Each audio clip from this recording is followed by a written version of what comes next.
Chapter 16. Here the talk ended with the understanding that all should meet at breakfast. We were up early next morning and ready for breakfast at 6:30. As we left our lodging, we met our friends going in the same direction, walking along and conversing the same as ordinary mortals. They greeted us, and we voiced our surprise at meeting them in this way. The reply was, "We are only men, the same as you. Why do you persist in looking upon us as different? We are in no way different from you. We have only developed our God-given powers to a greater extent than you." We then asked, "Why can we not do the works that we have seen you do?"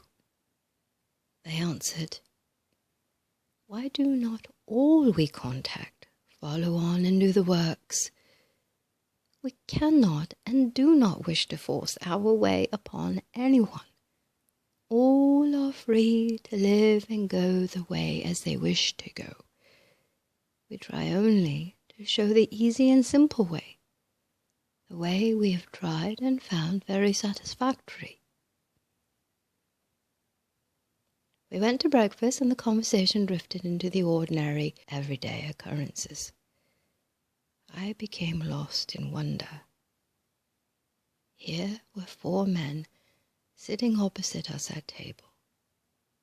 There was one that had lived upon this earth about 1,000 years ago. He had so perfected his body that he was able to take it with him wherever he desired. His body still retained the buoyancy and youth of a man of 35 years, and this perfection had been completed about 2,000 years. Next to him sat a man that was the 5th in line, or regular descendant of the family first mentioned. The second had lived upon this earth for more than 700 years, and his body did not appear to be a day over 40.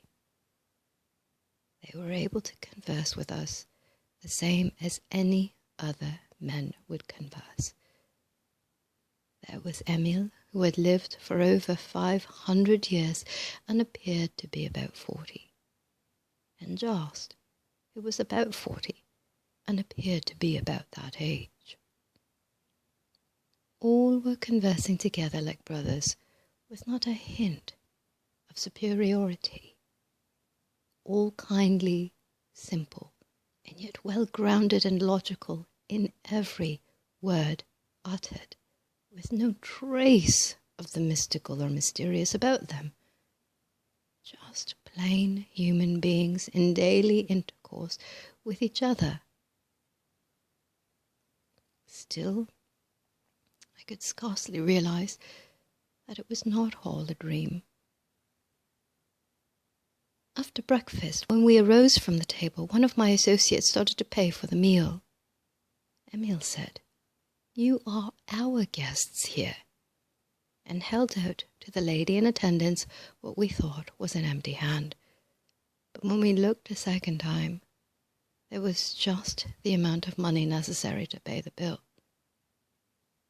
We found that our friends did not carry money with them, neither did they depend on others for their supply. When money was needed, it was right at hand, created from the universal.